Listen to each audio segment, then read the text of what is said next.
Doing laps of the store, it must mean it's time for a video.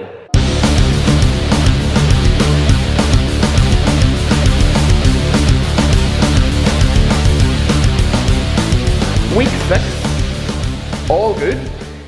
Everything is going in the right direction, feeling energetic, feeling a bit tired today. Probably because of the way I react to carbs. I'll get quite tired when I eat a lot of carbs in one day. I'll perform better in the gym, but I'll feel more tired. So today is a refeed day. So it's not a cheat meal, it's not a cheat day. I'm not cheating myself. I'm just eating about double, well, nears makes no difference, double the amount of carbohydrates in my diet. Why am I doing that? If you're dieting for a long period of time, you're going to get imbalances with your leptin and ghrelin hormones. Leptin is your feel-good, well not your feel-good, your satiety hormone that lets you know you're full and to stop eating and you're content and yeah, happy days. Ghrelin is the brother. There's a reason you have both of these. It's the one that makes you feel hungry and tells you it's time to fuel up. It'll make you feel irritable if it gets too elevated. So to keep them nicely and balanced, you have a refeed day, you eat a load of carbs, it bounces you up, but you'll have to drop fats and stuff. Well, I drop, yeah. So there's a lot more going on with a refeed than just eat loads of carbs. But, I say but too much. But, and but. Right as well, that's another one. So that's me. Everything's going in the right direction. Body weight is dropping, not that it matters. And measurements. Measurements are going in the right way. Gotta talk about measurements. Why could measurements be wrong? Tape measure. So it's one indication of how you're getting on and how your progress is going. So you are going to take 4 readings from your thigh for some reason. 4 readings from your thigh and your calf. This is just going to show you how it's going to mess with your head if you want it to, and how it can make you feel like you're getting progress where there isn't actually any progress. And then I'll explain you what you really want to do. So, but and right. Over on to the board. 4-point reading. So you're taking 4-point readings off your thigh. You are taking here, here, and then you decide to do 2 off the calf because you're completely hardcore and you think you're going to get a massive loss off your calf or gain. Good for you. Well done. 4 points. 1, 2, 3, 4 as you go down the leg.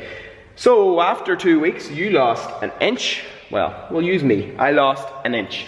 I lost half an inch, I lost 1/4 of an inch, and I lost an inch off my lower calf, which is probably the most impressive feat I've seen in a long time. Congratulations, me. Okay, so back it, put it with you. You lost that 1 week. Then the next week you come in and you decide to take, or sorry, no, same week, you took 4-point readings. 60 seconds later, you take 7-point readings. So here you lost 1/2, 1/4, 1, 2 and 3/4 all together. Right, that's one trainer, right? But, so, that's one trainer. Someone else wants to make you feel good. They decide to take 7 points. So, they take 1, 2, all in the same place apart from 5, 6 and 7. And they take 3 more readings from your leg. These readings are about an inch down the leg from each of the first 3. And there's another inch and another inch gone, another 1/2 an inch, just because they took more readings. Now you have 5 1/4 off, where you had 2 3/4 off. And I'm a charlatan of a trainer, and I'm pretending that I got more weight off you than I did, because the inches are down. But not really. Trainers don't do that. They're good-hearted people and they want to see you do well. But if we were so inclined and we were trying to sell you something, it would be very easy to tell you you had 14 inches off and you had 30 inches off. Imagine I had taken a 14-point reading. Then you would have 30 inches off your leg, just like Trisha down the park. You seen her power walking with her shake in her hand the other night. That must be the trick. power walking and shake diets. Oh, she was hammering down the Dublin road. Serious. But anyway, yeah, that could prove to say that you're doing the right thing, your diet's perfect, and you're on the right path, or it could be the exact opposite and totally defeat you and you stop your diet altogether. What way should you gauge progress? If you're doing measurements, make sure it's the same person taking it, they're qualified, preferably it's not always going to be the way. At least they're doing it the same way each time, from the exact same points, which is quite difficult.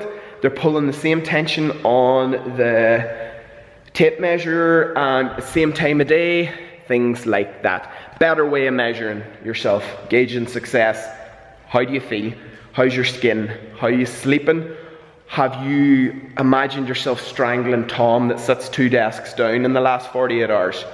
If you haven't, maybe you're doing okay. If you find yourself trying to kill people in your head on a regular basis, maybe add a bit more into your diet. But how do you feel? Are you more comfortable wearing t-shirts? When I wanted to diet first, all I wanted to do was be able to wear a white t-shirt and not feel like Tits McGee. That was actually a nickname. But yeah, that's all I wanted. And I got there. And you'll get there too. End goal, looking bloody good. Naked as the day you were born. Looking fly. That's the end goal. And you'll get there too. Take wee steps. Numbers are numbers and they're not reality. They're whatever you want to make them be. So put as much faith in them as you think they weren't, and they weren't shit all. If a trainer's training you, they're going to use numbers, but they're also going to use a lot more than that there. So don't believe them as much as you want to believe them. They'll tell you shit that you don't want to hear, and shit you want to hear. So have a good week, eat healthy, eat your greens,